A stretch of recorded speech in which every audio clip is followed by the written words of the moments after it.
The auction barn at Cottonwood Junction had never been so quiet, and the quiet was the kind that presses against your ears until you can hear your own pulse. 300 people stood along the pipe railings and up in the sagging bleachers, hats in their hands.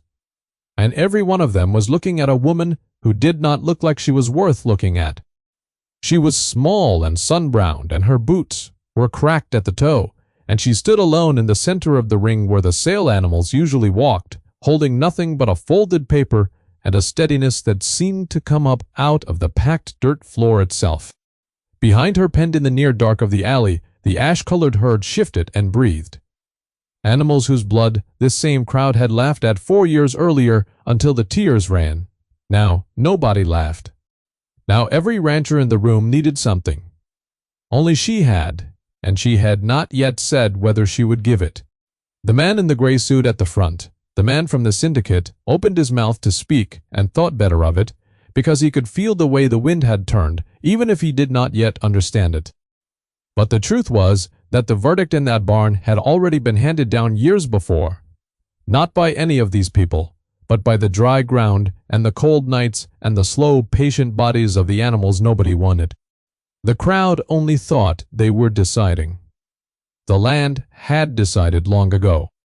To understand how a woman alone came to hold the whole valley in the palm of one calloused hand, you have to go back to the spring she first drove up the washboard road with everything she owned rattling in the bed of a borrowed truck.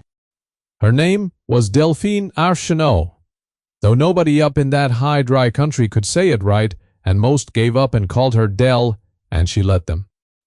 She was 34 that spring, a widow with a small dead husband's small dead pension, and a stubbornness she had inherited from a grandmother she barely remembered. She had come north from the wet green flatlands because the price of land up in the Ivory Basin was so low it seemed a mistake, and it was not a mistake. It was a warning she was too tired and too broke to read. The place she bought was 160 acres of rock and thin soil, and a house that leaned the way an old man leans when his hip has gone bad. The realtor who sold it to her had the decency to look ashamed, and the ranchers who watched her sign the papers at the county seat had no decency at all and laughed openly. 160 acres in the Ivory Basin, they said, wouldn't fatten a jackrabbit. And then they found out what came with it, and the laughing got worse. Because the previous owner, an old recluse named Tolliver, who had died with no kin, had left behind 8 animals of a kind nobody in that country had seen in 40 years. They were a breed called the Seven-Old Dun, a squat, thick, dish-faced kind of cattle, no taller at the shoulder than a big hound, with coats the color of wet ash and horns that curled forward like question marks. They looked, one wag said at the sale barn, like somebody had crossed a milk cow with a stump. They gave hardly any milk. They grew slow. A modern feedlot steer would tower over the biggest of them and outweigh him by 400 pounds at the same age. Everyone agreed the humane thing, the sensible thing, was to ship the whole lot to the killers for whatever the packer would pay by the pound, which was almost nothing, and start over with real cattle or with nothing at all. The man who told her so was named Royce Camber, and he was the first face the valley showed her. He drove out to her leaning house, not 3 days after she moved in a truck so clean it seemed to have never known a dirt road, and he wore a gray suit even out there among the thistles, and he smiled the whole time he talked. He was the land agent for the Meridian Cattle Trust, which was the polite name for a syndicate of out-of-state money that had spent a decade buying up the Ivory Basin one broke rancher at a time, and he had a way of leaning on a fence rail as though he already owned it. He told her he was there to do her a kindness. He said a woman alone, out here, with no experience and no capital. Well, it broke his heart to see it. He offered to take the 8 animals off her hands for $200 the lot, which he said was more than the killers would give her, and he offered on top of that to lease her acreage for a sum that would just about cover her taxes so she could keep the house and never have to lift a shovel. He said it all so warmly that a lonelier or weaker woman might have wept with gratitude. Dell looked at the 8 ash-colored animals grazing the ridge behind him, and she looked at Royce Camber, and she said, "Only, I believe I'll keep them a while." He kept smiling, but something went flat behind his eyes. The way a pond goes flat when the wind dies, and he told her the offer would not stay on the table forever, and he drove away, leaving 2 clean lines in her dirt. That first spring nearly finished her. She did not know the country, and the country did not care to teach gently. She rose before the light, and worked until she could not see her own hands, mending the fence Tolliver had let fall, digging out a spring box that had silted shut, hauling water when the spring failed, and doing at night the only arithmetic that mattered, which was the arithmetic of a barrel with a hole in the bottom. She had $1,100 left after the taxes. Feed for 8 head through a hard winter would run near $400. The truck needed a clutch. The roof over the kitchen let the sky in when it rained. Every column she added came out the same. And the answer at the bottom was always a date. And the date was always sooner than she wanted. And past that date there was nothing. She learned that the barrel is always leaking, and the only question is whether you can pour in faster than it runs out. And that spring she could not, and she knew it. There came an evening in the 6th week when she sat on the cracked step of the leaning house with the ledger open on her knees and the numbers swimming, and she thought, plainly and without drama, that she had made the mistake of her life, and that Royce Camber had been right, and that she should call him in the morning and take the $200 and go back south and clean other people's houses until she died. She was that close. And then down in the dark of the ridge, one of the ash-colored cows began to low, low and steady, and another answered, and Dell lifted her head. She had left them out on the roughest, driest, most useless corner of the whole 160, the corner she thought would starve them, and by the sound they were not starving. She walked out with a lantern. In the pool of light the 8 of them lay chewing, fat and calm. In grass she had thought was too coarse and too sparse to keep a goat. The old bull, the one she had started calling Sandra for his ashen hide, lifted his heavy-dished head and looked at her with an expression of such profound and ancient patience that she felt, absurdly, that she was the one being pitied. She did not call Royce Camber in the morning. She did not know yet what she had. But she had seen that the barrel might not be leaking as fast as she feared, and that was enough to make her pour in one more day. The knowledge came, as knowledge in that country came, from the oldest person in it. Her nearest neighbor was a man named Anselm Burgovich, who had come from a mountain village in the old country as a boy some 60 years before, and who is spoken of in the valley with a mixture of respect and unease, the way people speak of a well that is deeper than they can see the bottom of. He was near 80, bent like a shepherd's crook, with hands like roots and pale eyes that missed nothing. He had run sheep and a few odd cattle up on the mountain, shoulders for half a century, where everyone said nothing could run, and he had never gone broke, and never gotten rich, and never asked anyone for anything. He came to Dell, not to mock, but to look. He walked her rough, dry acres slowly, saying nothing, running his root hands over the coarse grasses, and at the useless far corner he stopped a long time by the 8 ash-colored cattle, and said at last in his soft accent, so quiet she leaned in to hear, "You have got the mountain cows." Belle said she supposed they were called Sevenal Dun. Burgovich nodded slowly. "In my country," he said, "up where the good grass will not grow, and the fat cows die in the first hard winter, we keep the small dun ones. The rich men in the valley laugh at us. Then the winter comes that kills the valley, and it is the mountain cow that is alive in the spring." He looked at her with those pale eyes. "The land does not shout what it needs," he said. "It only whispers. The loud man never hears it, so he curses the land. The one who is quiet enough to be poor, she can still hear. You are quiet enough." Then he told her the thing that changed everything, the practical key wrapped inside the riddle. "These cattle," he said, "they do not fight the poor grass. They eat it, they eat the tough brush and the bitter weed. the fat cattle will not touch, and they turn it slow into good beef and hard fat. And they need a third of the water. Do not feed them like the valley feeds its cattle. Do not fight your land to make it into a place these cattle do not need.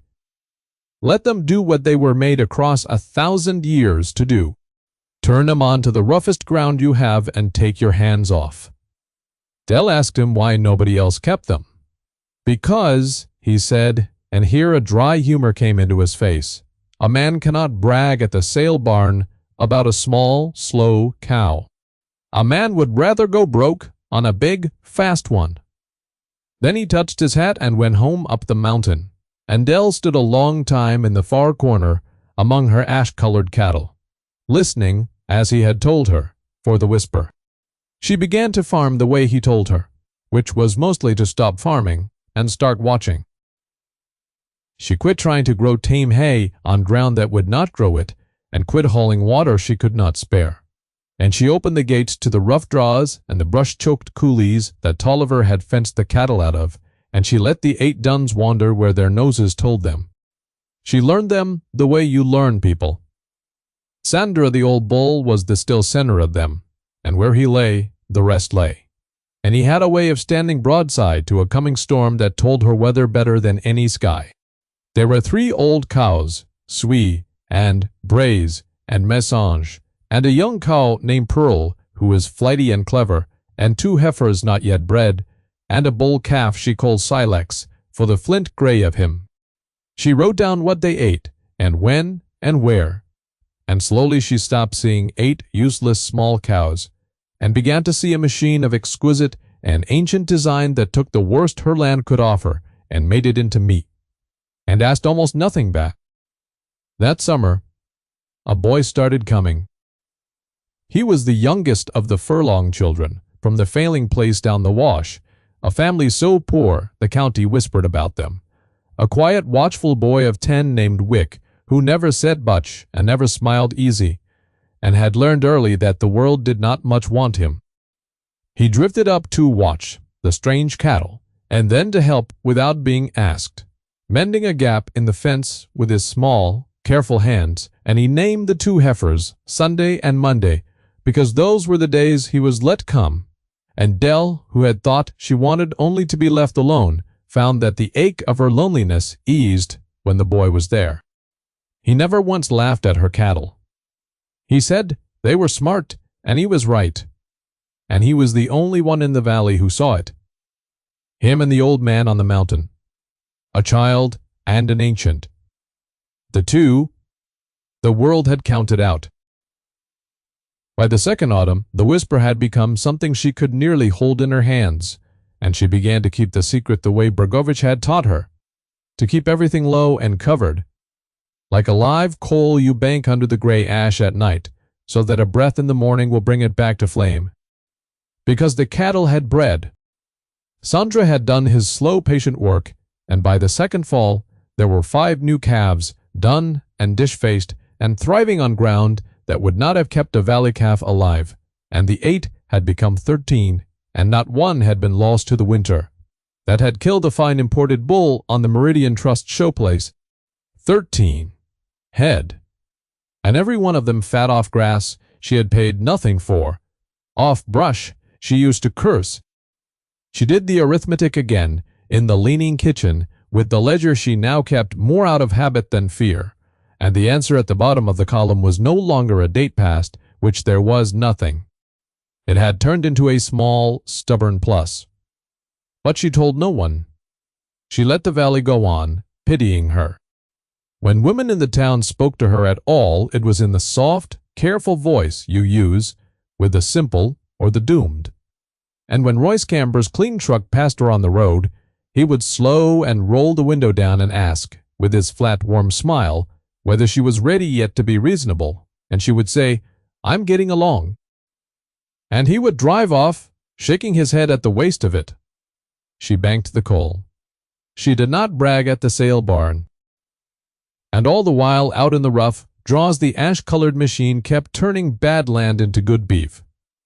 Quietly, the way the truest work is always done.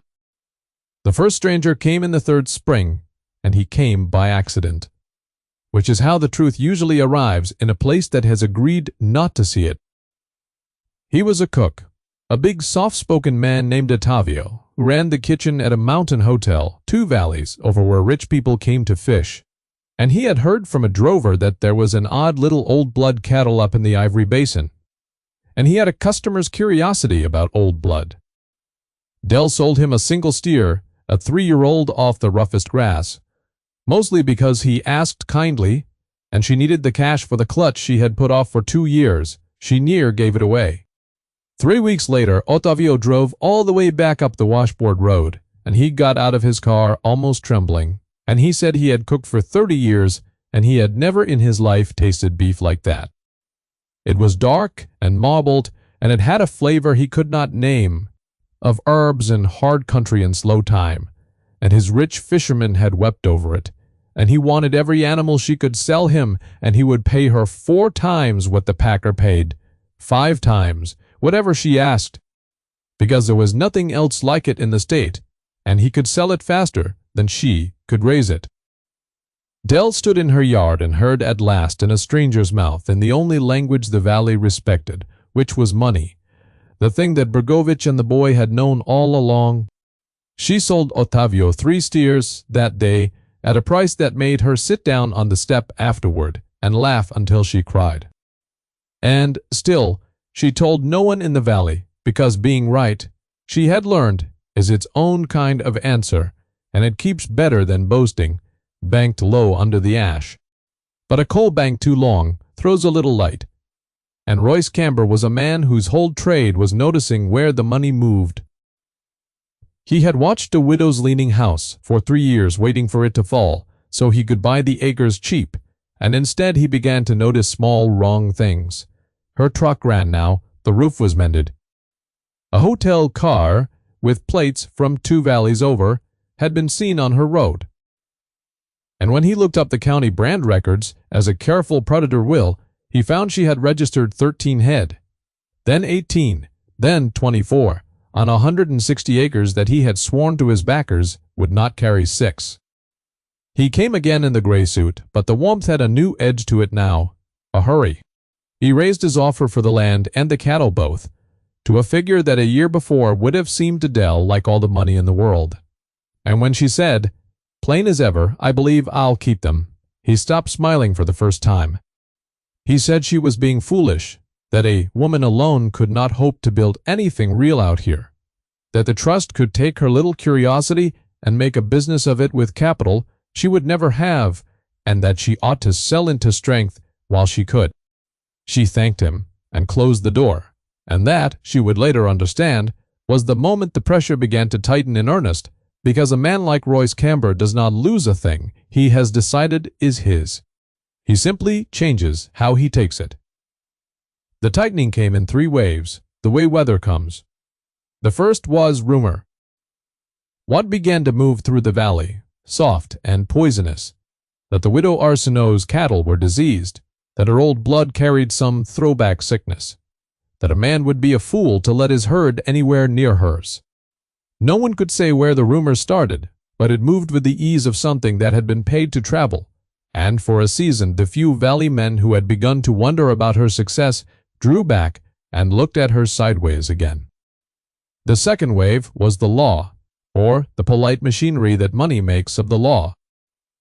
A notice came from the county that her water rights on the reopened spring were being reviewed, that a complaint had been filed, and though the complaint went nowhere, it cost her 3 trips to the county seat and money for a lawyer, and a winter of not sleeping. The Meridian Trust, everyone knew, had 2 of the 3 county commissioners in its pocket. And the third wave, when the first 2 failed, was the one that came dressed as friendship.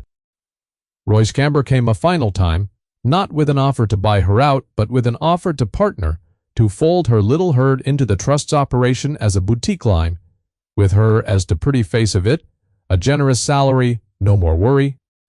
He named a salary that was more than her dead husband had made in 5 years.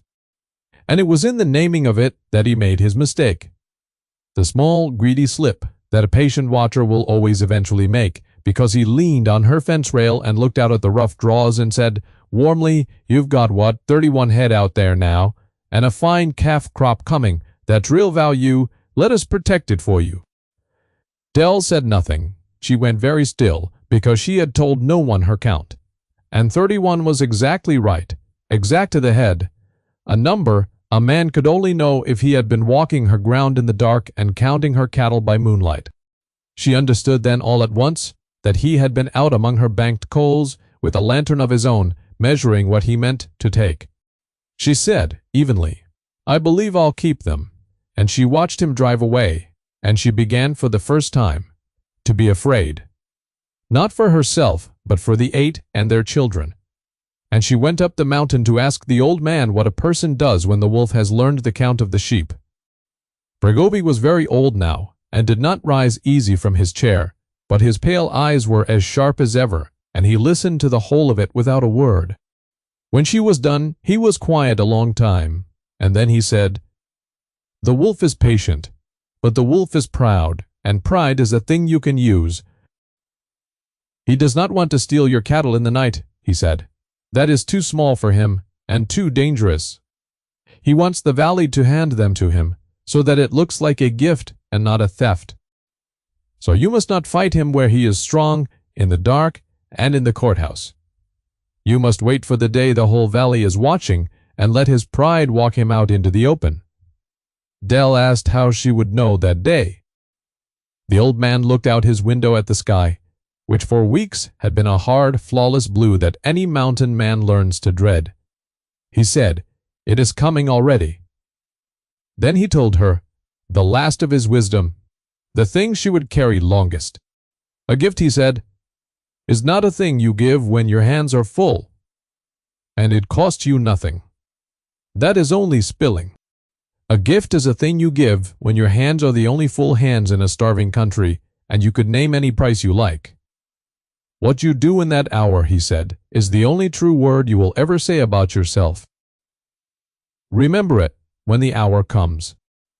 Then he sent her home, and the hard blue sky held and held, and the grass in the valley began to go from green to gold too early, and the gold went to gray, and the men who had laughed at her, small ashy cattle, stood in their doorways and watched the water go out of the world like breath out of a dying man.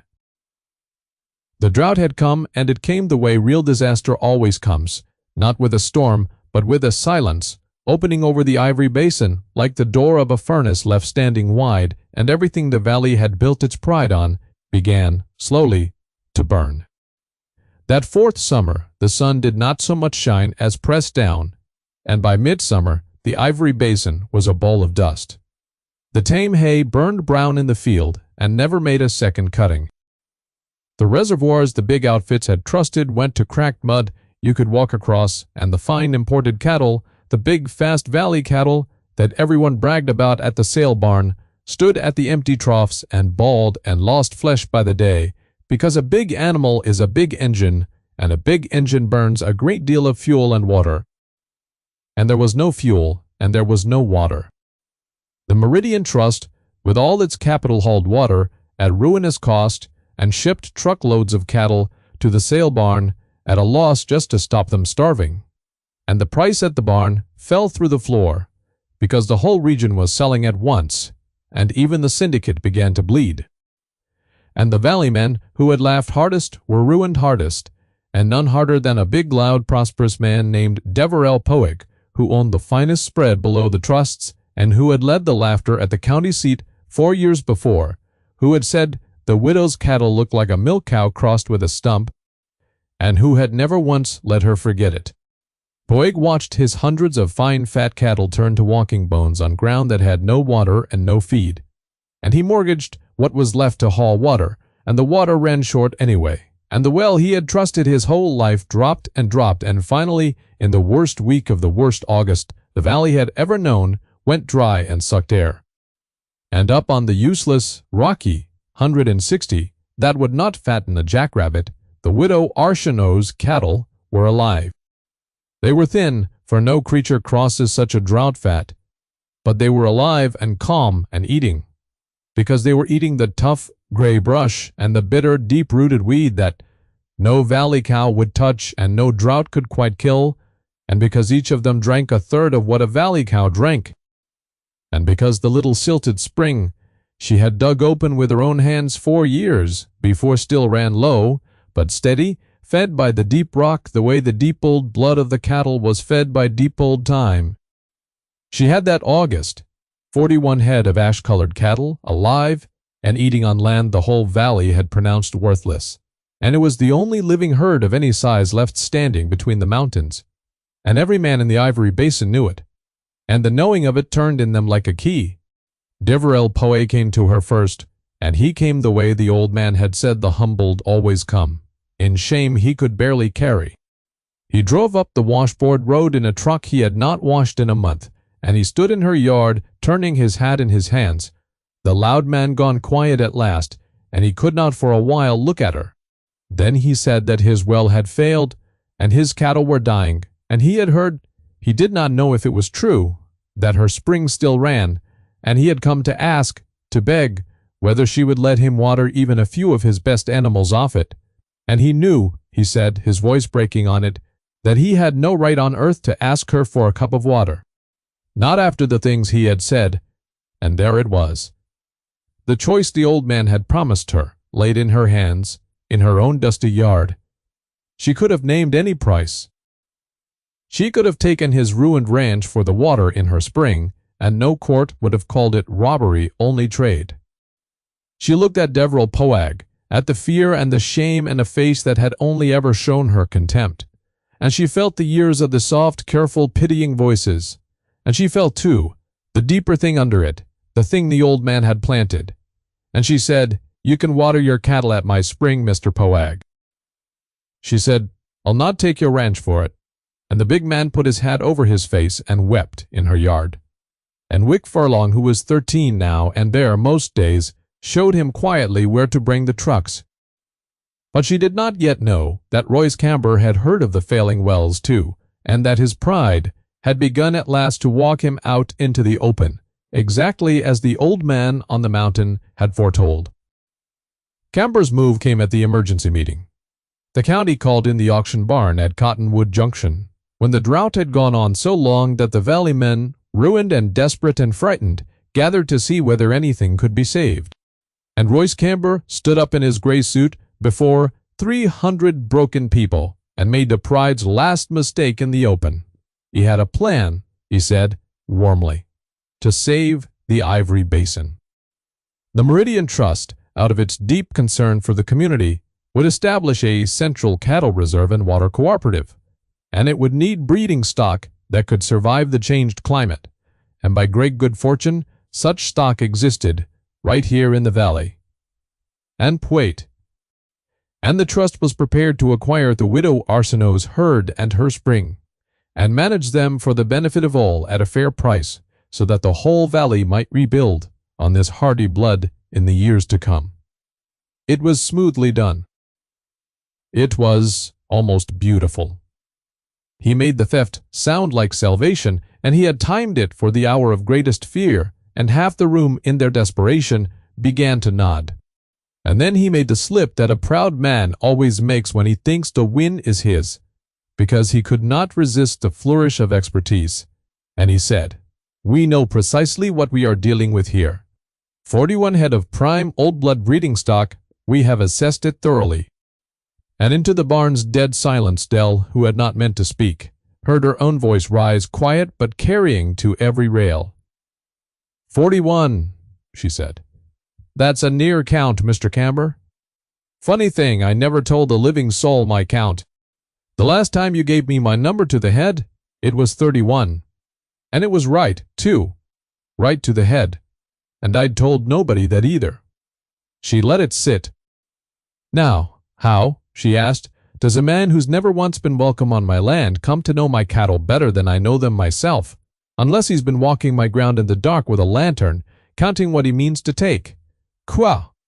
The barn went from silence to a low-rising murmur, and 300 ruined people turned and looked at the man in the gray suit, and saw, all at once and all together, what they had not let themselves see for 10 years, that he had never been their neighbor and never their friend. That he was the wolf who had bought their valley one broke man at a time, and now meant to buy the last thing left, and had been creeping in the dark to count it. Roy Scamber opened his mouth and found nothing in it, and the flat, warm smile died on his face for good. Then Dell stepped down into the ring, into the very spot where 4 years before her cattle had been laughed at until men wept. And she said the thing the old man had told her was the only true word a person ever says. She said she would not sell her herd nor her spring to the Meridian Trust, not for any price it could name. Because a thing meant to feed a valley should never belong to a man who feeds on valleys. But, she said, and here her plain voice gentled, she had not saved the last 8 head of a breed everyone forgot in order to sit on them like a dragon in the 1 year they were worth having. Her hands, she said, were the only full hands in a starving country, and the old man had taught her that what you do in that hour is the only true word you will ever say about yourself.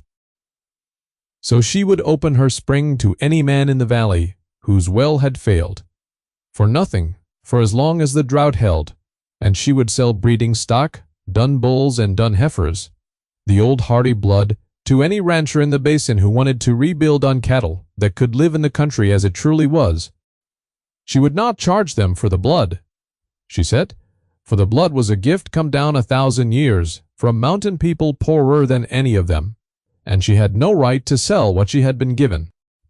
She would charge them only for the work of her hands and the years of her watching, a fair wage and no more, the way you pay a man for labor and not for grace. And she looked around the barn at the men who had laughed and said, "You called them a milk cow crossed with a stump. Turns out a stump is what's left standing when the fire's gone through." The turn came all at once, the way the old man said it would, after all the long years of restraint. Somewhere in the back, a man took off his hat, and then another, and then it went through the whole barn like wind through gray grass, 300 heads bared to a small sun-browned widow standing in the sail ring, and Deverell Poig stood up with the tears still on his face and said, loud as he had ever laughed, that he'd buy the first bull and pay full wages for it, and any man who took the trust's side against this woman would answer to him. And Roy Scamber, who had come to the barn to walk out its master, walked out its outcast instead, alone. To a truck no one helped him find, defeated not by money, nor by law, nor by any weapon he understood, but by simple decency spoken plain in the 1 hour when it cost the speaker everything to speak it.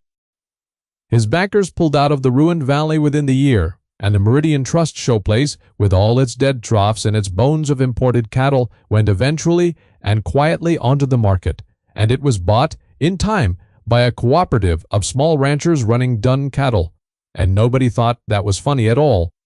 The rains came in the last week of September, the way they come after such a summer. Not gently, but all at once. A black wall off the mountains and 3 days of water hammering the dust back into earth, and the ivory basin drank and did not seem able to stop. Dell stood on the mended step of her no longer leaning house and watched the rough draws run green within the fortnight, the tough gray brush and the bitter weed greening, first because they were made for that ground, and among them her ash-colored cattle, fatter now, and near them the growing herds of the men who had come to her spring, dun cattle spreading back across a valley that had forgotten them. The soft, careful, pitying voices were gone. When she went to town, now the women spoke to her as an equal, and the men touched their hats. And she was no longer the widow who had thrown her money away, nor the fool, nor the woman alone, but simply Del Arsenault, who had known what the whole valley forgot, who had saved the last 8 head of a breed nobody wanted and given their blood back to the country that had scorned her. Ottavio, the cook, could not get enough of her beef, and neither could the 3 fine restaurants that followed him, and the State Cattlemen's Association, which 4 years before would not have let her through the door, sent men up the washboard road to ask, respectfully, whether she might speak at their winter meeting on the old hardy blood. She said she believed she would. Old Anselm Bregovich lived to see the rains, though not by much, and on one of the last good afternoons Dell walked up the mountain to sit with him, and they said little, in the way of people who have already said the true things. He looked out at the greening country and at the dun cattle scattered like ash-colored stones across the far hills, spreading, coming home, and his pale eyes were satisfied. "The land does not shout," he said again softly. The last time she would hear him say it, it only whispers what it needs, and the loud man never hears, so he curses it and it kills him. You were quiet enough to hear. That is the whole of it. He was gone before the first snow, and Dell buried a live coal of grief that never quite went out, and banked beside it the whole of what he had given her. But the boy Wick was a young man now, and a fine hand, and there was work and there was living to do. And on a cold, bright morning that first winter after the rains, out in the rough draw where it had all begun, an old cow named Suey, who should not by any reckoning have had another calf in her, lay down in the frost-silvered brush, and stood up an hour later beside a wet, staggering, dish-faced, dun heifer calf, ash-colored and small, and made across 1,000 years for exactly this hard country.